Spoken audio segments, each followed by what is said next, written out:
Have you happened to have done anything incredibly stupid lately? Like conjure the spirit of a 17th century evil wizard?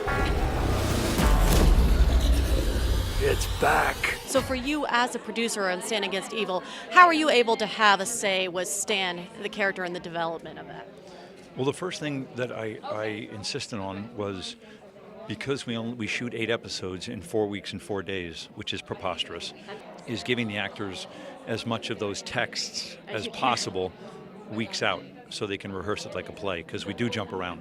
We shoot episode 8 concurrently with episode 1 and episode 2 concurrently with episode 4.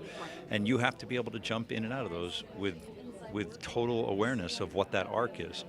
And so for season 2, what's up with Stan? How is he going to evolve and grow? Obviously, we ended season 1 on a cliffhanger where Evie has gone back to the past. Stan figures out how to go get her. And then with that little success he's had at going and getting Evie, then the arc for the whole season becomes, if I can get Evie, I can go back and get my wife. What can you talk about season 2 with your character? Well, that's a great question. It's funny. I always end up learning more when we do these because I listen to what Dana's willing to say, and then I look to IFC. Okay, they're all right with that. Okay, now I can start saying it. Yeah. But the arc of this season really involves. The fact that in order to be able to save me, Stan has to figure out how to get back to me, and that involves a device that enables him to. It's like, well, now we found out that that's possible.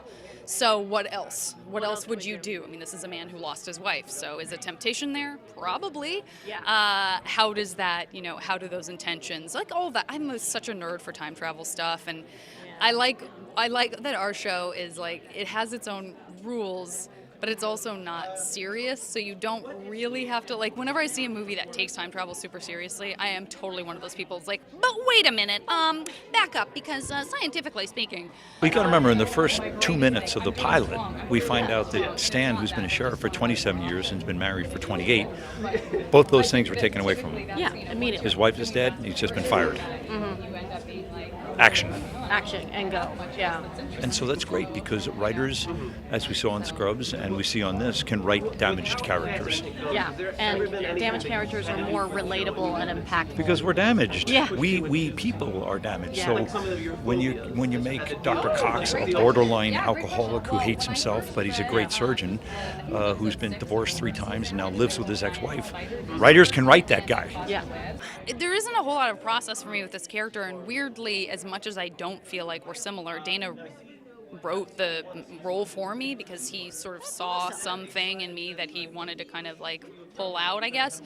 So something about that gives you, when someone says oh, I wrote this for you, it's a tremendous amount of pressure, but if you can get past that pressure, there's something that's kind of relaxed about it, oh, okay, well, then I guess I'll just do it the way it feels natural to me, because that's what he wants. Because it's based off of you. Yeah, but no I don't pressure. know why he would think that I would be in any way a good law enforcement agent. Yeah, I just don't. I'm so giggly about it. We were shooting this season, and I really had to pee, and we were shooting outside car scenes, and our director, I was like, I don't know what to do. We don't have, and then we can't go back to, And he goes, you're dressed as a sheriff. Walk in anywhere you want, any store, and say, I need to use your restroom, and they're going to let you.